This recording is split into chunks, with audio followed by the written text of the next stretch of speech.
the big 25. It's just one of those. It's a scary one. Early 20s are like the adolescence of adulthood. So when you hit 25 and you're hitting adulthood, all of a sudden, all those milestones from the past look like mile pebbles.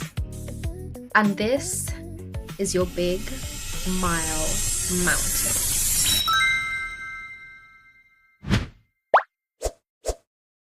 Yes, but why is this birth of a new age such a turning point for so many of us? How do we deal with our self-imposed deadlines? How do we stop feeling less than and start feeling just right?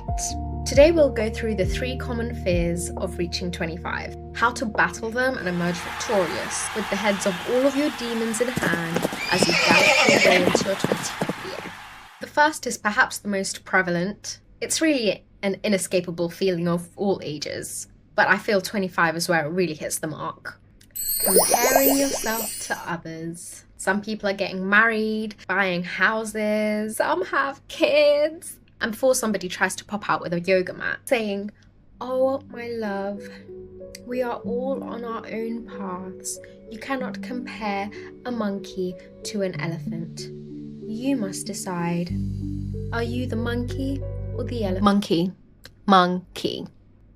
Anyway, the truth is that though talking like that is nice, that's all it is, it's just talk.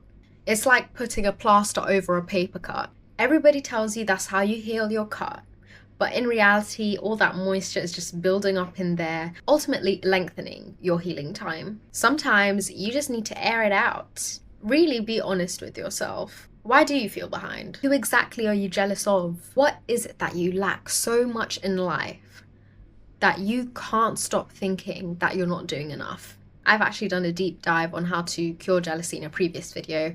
I'll leave it somewhere. But to give you the one-word answer, it's action. A cat sees her sister with some fish. Is she gonna sit there wishing she had some fish? Or is she scrapping her good sis for a morsel of the sea? Now, I'm not telling you to grab a fistful of some poor girl's hair, but comparing yourself to others is so parallel to jealousy. And let's look on the bright side. If you're jealous, you feel like you deserve what they have. Jealousy means you're ready to compete. You don't want to sit on the sidelines anymore. And to compete, what do you have to do? Train. You measure your own progress. You win, you lose, you try, you fail. You become so invested in your own progress eventually that what everyone else is doing is actually just noise. That is the cure to comparing yourself. The short answer, you got too much time on your hands and you need to be using it to look inwards, not outwards, babe. Next, try and guess this one. You have a full-time job, you barely keep up with your family, you barely keep up with your friends, let alone all of the goals you've set for yourself. You guessed it, a lack of time. A lack of time will always be an excuse if you let it be. The truth of the matter, if you're really digging into it, which we are, is that you don't have a lack of time. You have a lack of organization or a lack of energy or both, because that was so me. Actually, it still is a little bit of me, but let's cut to the chase with the energy part. If you wake up after a 9-10 hour sleep and you're still exhausted, then you have an issue. I don't know what it is, but most common issues are iron deficiency, vitamin D deficiency, depression. So get your ass to the doctors and figure that out. My eyelids were fighting for their lives every single day until I went to the doctors, got a blood test and realized I have been deficient in vitamin D for years. And actually, vitamin D is a common deficiency, but it affects a lot. It affects your mood, it affects your energy, it affects your strength. It's tough out here.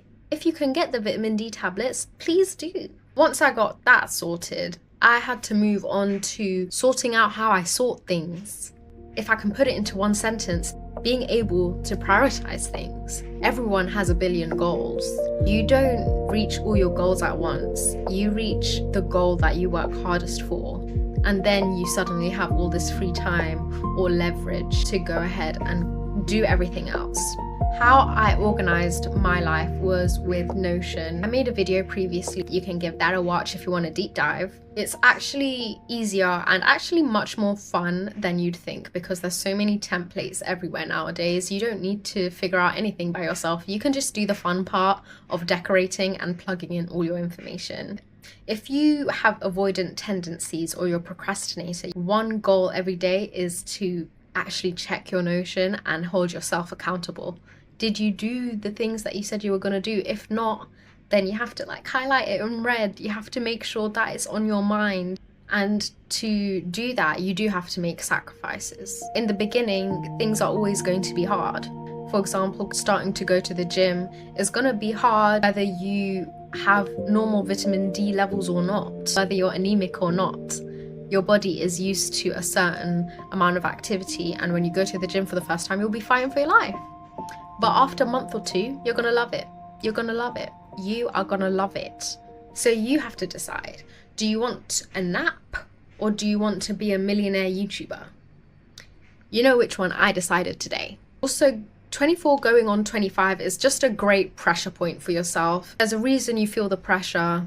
It's because you should be feeling the pressure. 20s is where you make or break yourself really. It's the 10 years where you have your health, your youth, and the fact that you're young, that will just let you slide through life, people will want to teach you if you have the energy. Use those feelings of inadequacy to fuel you, not fail you. Finally, the big one, the fear of aging. This is something I have always felt, actually. No matter how old I was, I always felt like, oh no, I don't want to turn 19, I don't want to turn 20. Oh god, I'm 22. In fact, the only age I was genuinely excited to be 1 year older was from age 9 to 10. I was in primary school colouring in a poster, quite neutral about turning 10, until my teacher came around and asked me, Jay, how do you feel about going into the double digits? In that moment, the colour in my soul was brighter than the ones on the page I was drawing on. Double digits. This is the biggest deal of my life. I didn't feel fear. I felt excitement. Because who puts pressure on a 10-year-old to know what they're doing? It makes me wonder if the fear of aging is within us or without us. Do we care about our wrinkles, or do we care that other people might care about our wrinkles? We've all heard that 25 is when your frontal lobe develops. We're constantly bombarded with reasons as to why 24 to 25 means so much. 15 to 16, 18 to 19, and even 9 to 10.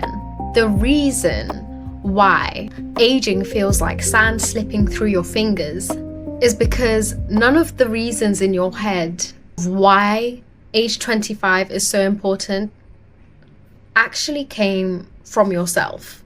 Taking it in from social media, from your friends, from your family, from insecurities from your childhood. So now the stress you feel about aging is totally out of your control. And for you to be able to take the reins back, you need to set some actual goals that you can work towards and set your own milestones in life instead of following what TikTok or Instagram or your favorite beauty influencer tells you. So that's all I've got for you folks. I want to know, what's your one goal you really want to hit before you get to 25? Let me know in the comments. You've been watching Jerry Janae. Keep trying and stay smiling, Queenies. Bye.